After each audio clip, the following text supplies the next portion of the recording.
Even after all these years, Michael Jordan remains the most magnetic name in basketball.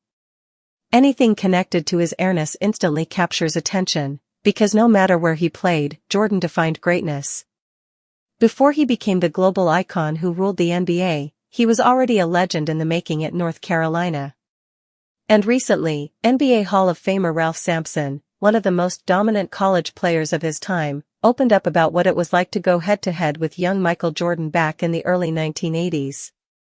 During an appearance on the All the Smoke podcast with Matt Barnes and Steven Jackson, Sampson looked back at his college days at the University of Virginia, a time when the ACC was arguably the toughest conference in basketball history.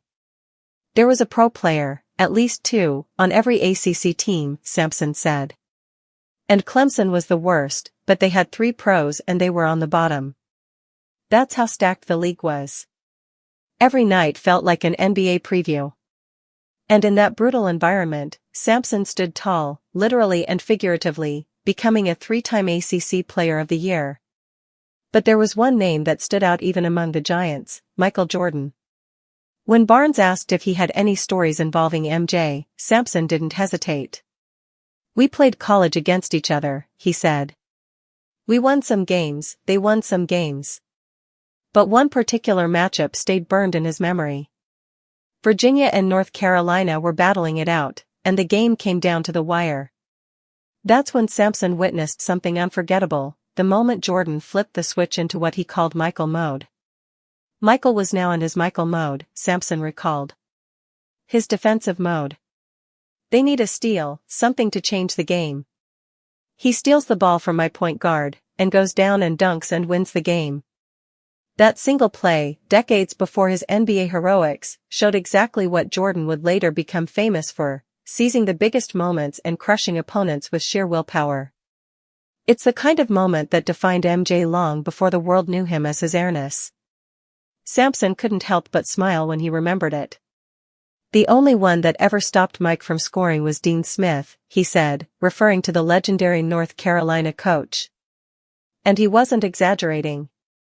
Smith was famous for his disciplined, team-oriented system. Even though Jordan could have easily dominated every game, Smith's balanced approach meant that UNC never relied on just one star. "You got a squad," Sampson said. They had top 10 guys who could play. That team-first structure shaped Jordan's basketball mind early on, teaching him patience, defense, and how to win without always being the center of attention. But when it was time to take over, no one could stop him. Sampson's story perfectly captures the essence of early 80s college basketball, a golden era filled with future NBA legends grinding it out night after night. Albert King, Buck Williams, these were the names that Sampson mentioned when describing how fierce the competition was. "You didn't worry about Michael Jordan back then," Sampson said in an earlier interview back in 2020. "Because every night you'd get your tail beat if you weren't ready to play."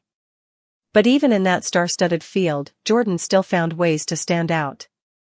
His hunger, his instincts, and his relentless will to win were already there.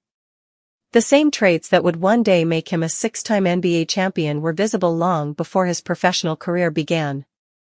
And hearing someone like Ralph Sampson, a college legend and former NBA All-Star, speak about those battles with such admiration says a lot about the respect Jordan commanded, even as a young player. It wasn't just the talent that impressed his peers. It was the way Jordan approached every game, locked in, fearless, and determined to make an impact no matter the stage. That's what made that stolen ball moment so symbolic. It wasn't just a flashy play. It was a glimpse into the competitive fire that would define his entire career, from the NCAA hardwood to the Chicago Bulls championship runs. Stories like these remind us why Michael Jordan's legend continues to grow decades after his final game. Whether in college or the pros, he wasn't just playing basketball, he was rewriting what greatness looked like. For Ralph Sampson, those memories are more than highlights from the past.